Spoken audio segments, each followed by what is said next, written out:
It is Tuesday, November 24th of 2020, and I'm barreling down the highway here on I-95.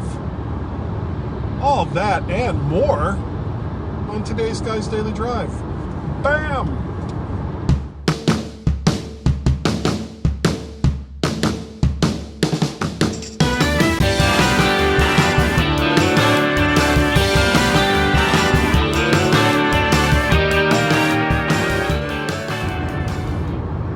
And good morning to all the daily drivers. I'm still trying that out.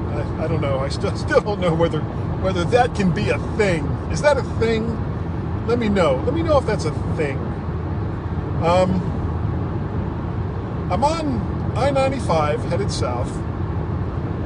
I left this morning and had to stop into work briefly for some stuff, which is why I left earlier than I would have. And my destination today is Richmond, Virginia. I'm going down to pick up my son Guy, and we're gonna then work our way back up to Northern Virginia and home. And the big reason why I'm doing, number one, it's, we're all getting together safely for Thanksgiving, but Guy wasn't comfortable with taking a bus or taking a train from Richmond, and I understand. Plus, it gets me out of the house. It gives me something to do and somewhere to go that isn't work or home. So that makes me happy. So here I am. Got plenty of gas, at least to get down there.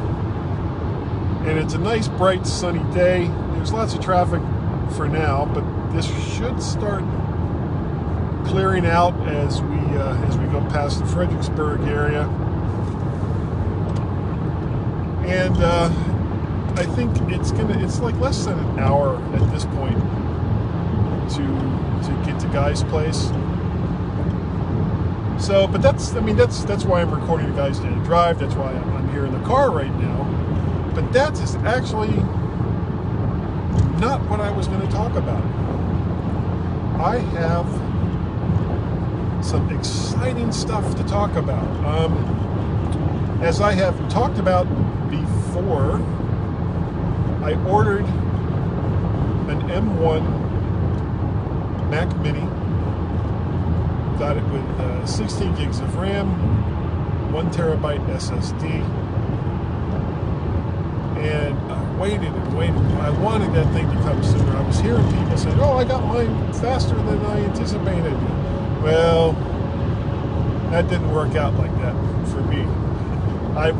My original delivery date was, today's the 24th, was Monday the 23rd, yesterday. And it was said it was going to happen before 9 p.m. And I kept going to the tracking site, seeing where it was. And for a long time, it seemed to be stuck in Hong Kong, which was making me nuts. And then it got into Louisville, Kentucky, and then it was somewhere in Maryland. And then it said the three words that I think are beautiful in this day and age, which was out for delivery. So it was up for delivery. And it's like such, and I got that message yesterday morning, like at 10, 11 o'clock, something like that. And I was thinking, oh God, let it be home. Let it be home when I get home. And it was not.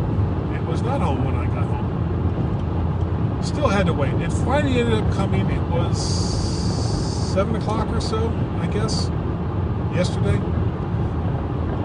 So if you belong to the Mac to the Future group, or if you subscribe to Vert Shark in YouTube, you can watch me literally unbox this thing. I mean, I had a sealed box, opened the box, took out the Mac Mini, opened that box,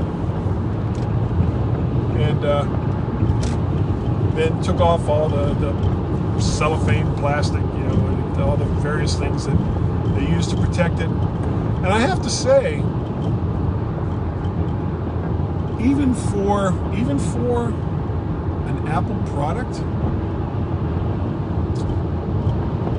it was minimal as far as what it came with. So you got the computer, you got the power cord, and you got like a 3 to 4 sheet little pamphlet that told you what the ports were and things like that, and an Apple sticker. And that was it. There wasn't anything else that came in the box. There wasn't a HDMI cable, so if you order one of these, make sure you have an HDMI cable, preferably HDMI 2. And so once I had it out of the box, I ended that video, the unboxing video,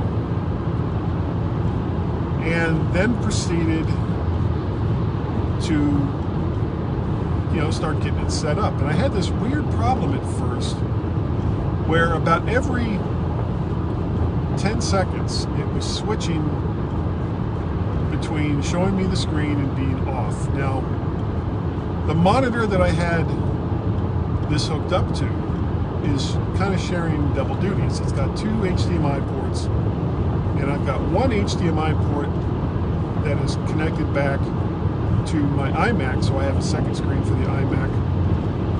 And then the other HDMI import I was using for the new M1 Mac Mini.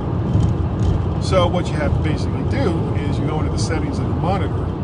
If you don't have a switcher, which is something I may look into, because it would just seem to be, it's going to really depend, and I'll explain why in a little bit. So you have to go into the settings for the monitor, and you have to tell it to go from HDMI 1 to HDMI 2, which is how I had these 2 machines connected. The problem was, or at least what I thought it was at first, was that auto switching was on. So I thought that was what the problem was. Well, the problem was with auto switching on, I couldn't get to it long enough to turn it off. So literally, I disconnected that computer, connected it back up with the iMac, turned auto switching off, and then connected everything back up again. But it was still doing it. So frustrated. So I unseated the HDMI cable, and it could just be a crappy cable. I unseated the HDMI cable from the back of the computer and reseated it, and that seemed to work. It's still doing it though, which doesn't make me really happy, but it's much better than it was. So I proceeded with the setup and did all the stuff that you normally do when you set up a computer. Now, one thing I didn't do was say, okay, go back to another Mac and get information off that Mac. I wanted this to be a clean install. It's a brand new operating system.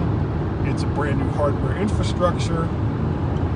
I wanted it all to be pristine when I started.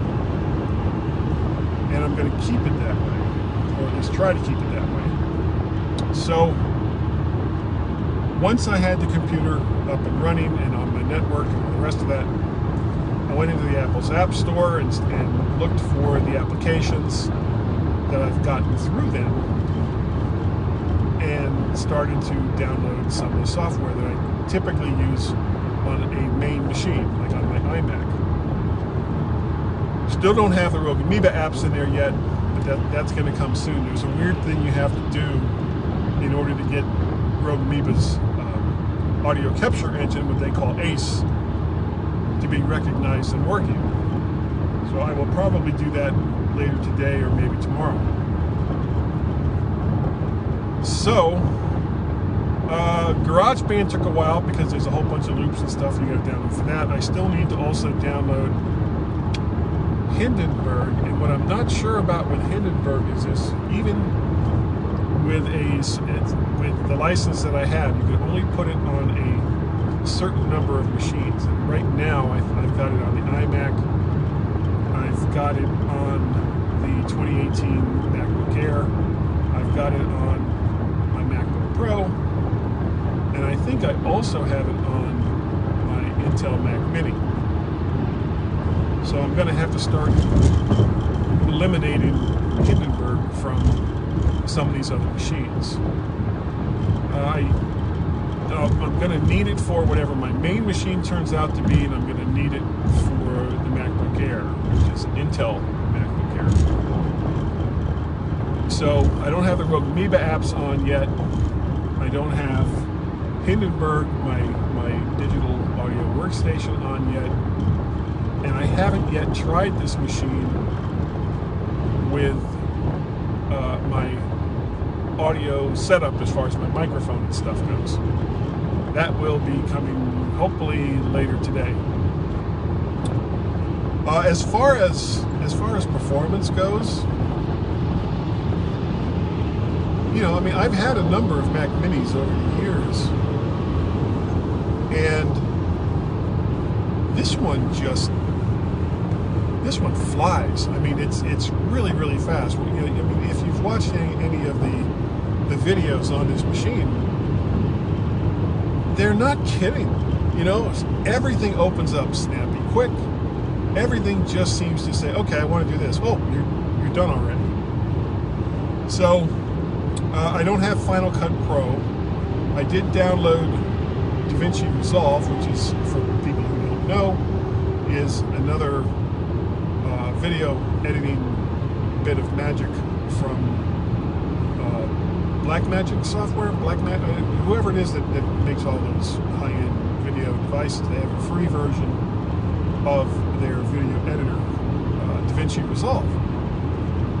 And that's what I have on the computer right now, but I haven't tried to do anything with it yet. And probably a good test for this will be when I get home to download this video and try to edit it with DaVinci Resolve on the M1 Mac Mini. But so far, it's a fantastic machine.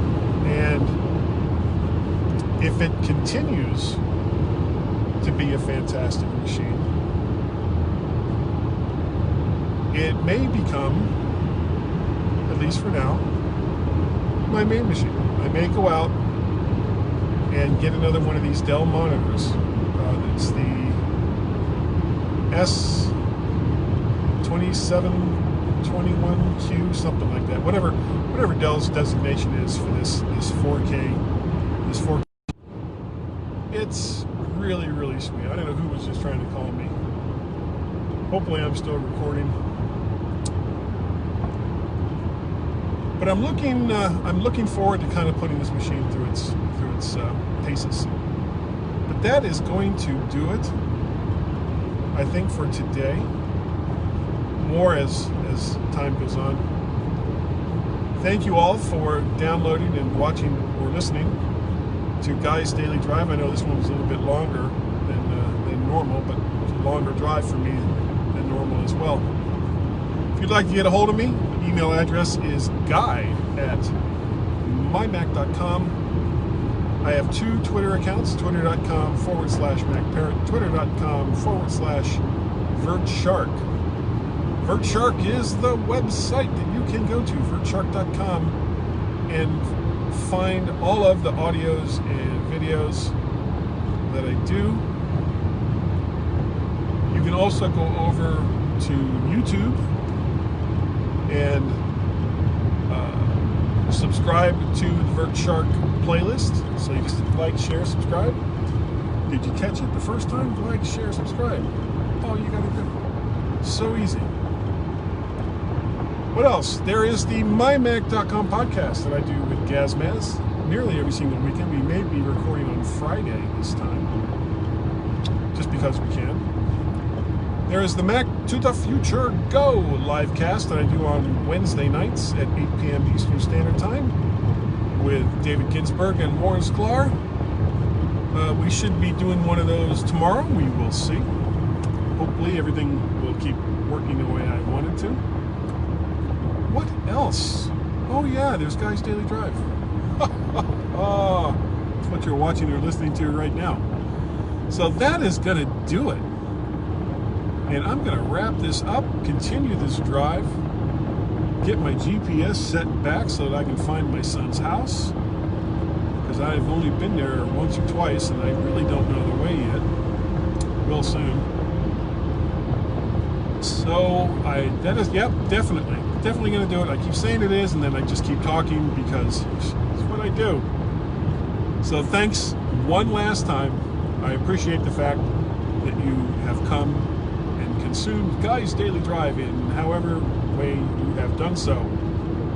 Bye-bye. Boop, boop, boop.